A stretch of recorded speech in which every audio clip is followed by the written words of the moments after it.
Heyo everybody, Haku here with my predictions for the next episode of Fear the Walking Dead, which will be Season 2, Episode 12.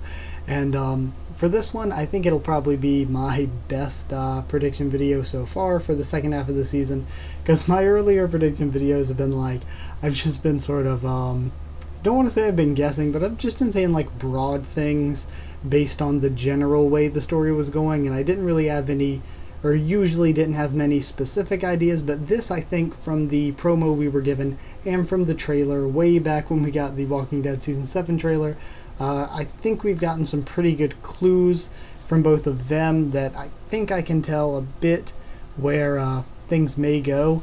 It looks from the original trailer like we saw that scene and nobody really knew where to place it, where it looked like Chris was in the back of a pickup truck leaving Travis behind somewhere.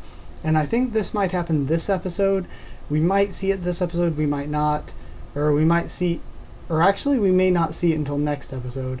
I just came up with something, but I'll save that for the end. But so I'm thinking that it looks like that farm that they're at. So I think Chris and that group of guys is going to leave Travis behind there. Travis might want to stay. Travis might call them out on their shit and they're like, let's just leave this dude. Who knows, but I think they're leaving Travis behind there and going on their own.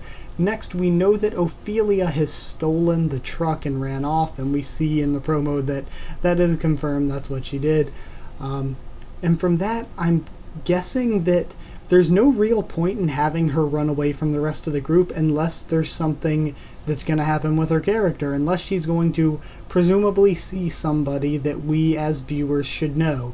Maybe she ends up running into the gangs, I doubt it, that have the mart or whatever.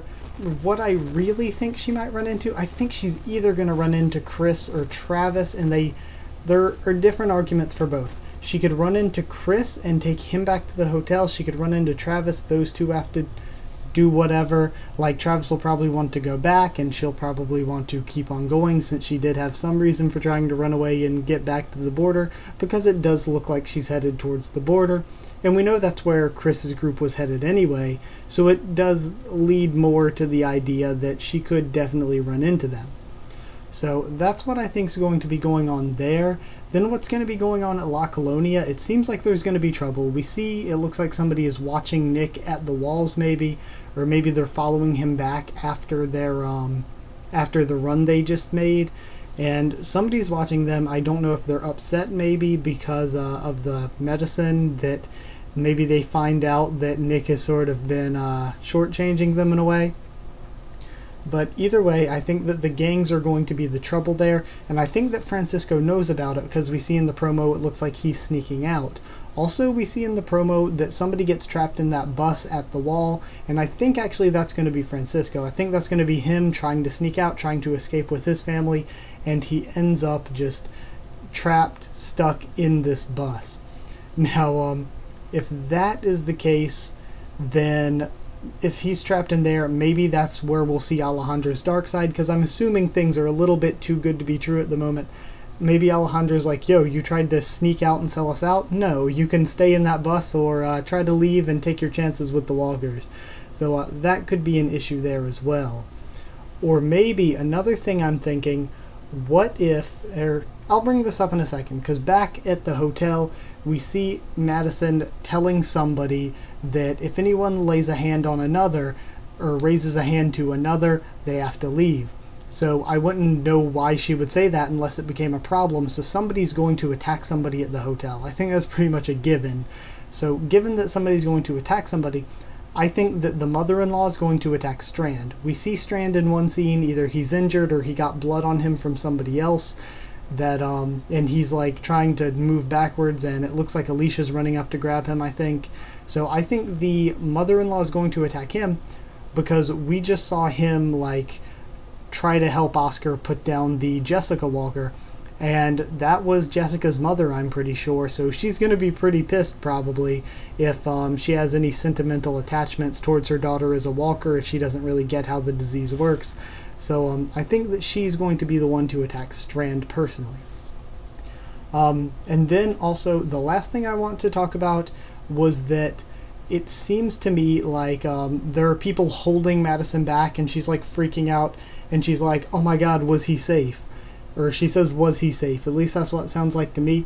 So the only things that I could gather from her getting all worked up that much is that either Chris comes back with Ophelia, or he just finds the hotel with his group. Chris shows up without Travis, and she freaks out and goes after Chris because Travis left her, left the rest of them to go off and run off with Chris, and now Chris comes back without him. That is sketch as hell. So she'll freak out, and she's like, was he safe? Where'd you leave him? Was he safe? I think either that, or I just thought of, right after she says that, I think it's cut to be misleading, but if it isn't cut to be misleading, and it's some girl crying in the corner, that girl looks actually like the girl that was with Francisco. So maybe Francisco does end up escaping La Colonia and going to the hotel. Maybe they found the hotel and that's why they left La Colonia. But for whatever reason, if that's why, maybe she is like, she knows that he knows Nick for whatever reason, I'm not sure, and she's freaking out because was Nick safe? So either way, I kind of think that Chris is going to show up there without Travis, and that's what she's going to be freaking out about personally, and it's going to be towards the end of the episode. But it also could be Francisco and his family. I can't remember if it's Francisco or Francesco, but I think it's Francisco. So that's what I think is going to go down. And what I thought about earlier in the video, I was like, what if we don't see Chris leaving Travis? So they kind of leave it as Chris just shows up at the hotel, or Ophelia meets him and he doesn't have Travis, and they go back to the hotel and we don't know anything about it. So it's kind of like a fake out death where everybody else is thinking, oh, Chris showed up without Travis, is he dead? And we actually don't see him leaving Travis until the beginning of next episode. Then at the beginning of next episode, we flash back at the very start of the episode to him and his group leaving Travis behind at the beginning of the episode. And then the next episode will be focused on Travis after he was left behind by Chris. So I think that could be the way it goes too. I just thought of it during the video, but that could work out as well. Either way, those are my predictions, and I hope you liked them, guys. So, like if you did like the video, comment down there, and tell me what you thought of these predictions. What do you think's going to happen in the next episode as well? Subscribe for more Fear the Walking Dead, and a ton of other stuff. Follow on Twitter if you want, and I'll try to keep you updated there whenever I post anything, push anything back, anything like that. And I guess that's pretty much it. So, thank you once again for watching, and I'll see you all next time.